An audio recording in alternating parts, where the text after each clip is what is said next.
повеќе од дупло.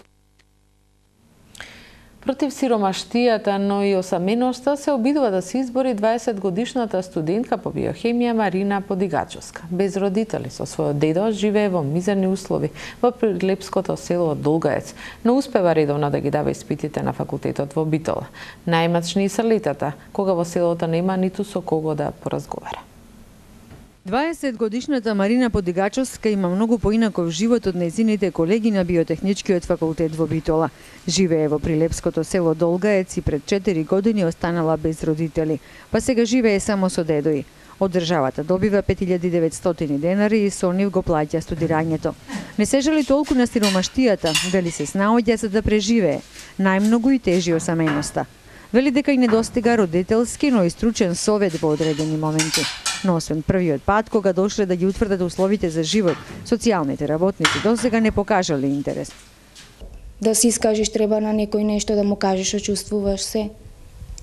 Не се јави никој? Не, никој. Никогаш немаат разговарано на оваа тема? Не. Со кого ја делиш тогаш тагата, кога ти е тешко, кога ти недостига мајка ти? Со кого разговараш? Па имам тетки со нив. Со дедо ти?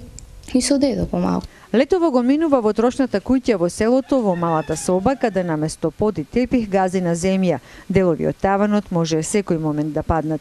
Спие на железен кревет. Во зима се покрива со бодликава покривка ткаена од козјо влакно. Се случува во текот на месецот кога треба да пријавиш испити да немаш пари? Не, досега си собирам, си заштедувам пари така, за да имам тогаш. Оти после казни треба да плаќам, многу ми е така. Имаш компјутер? Не. Други некој помагало? Немам ништо другото. Сакаш да имаш? Кој не сака.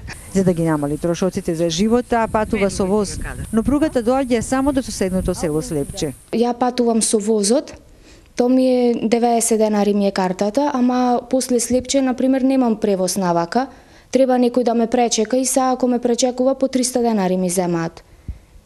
За превоз толку.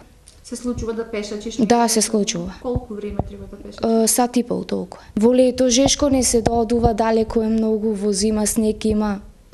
Оваа млада девојка, оставена без родителска грижа и љубов во најкритичните години од младоста, учи сама да се справува со секој проблем. Испитите ги полага редовно со просек 8 и се стреми што поскоро да го заврши факултетот. А потоа се надева дека ќе го оствари сонот, да има сигурна работа, мирен живот и семејство кое ќе го храни со бескрајна љубов. Новиот сместувачки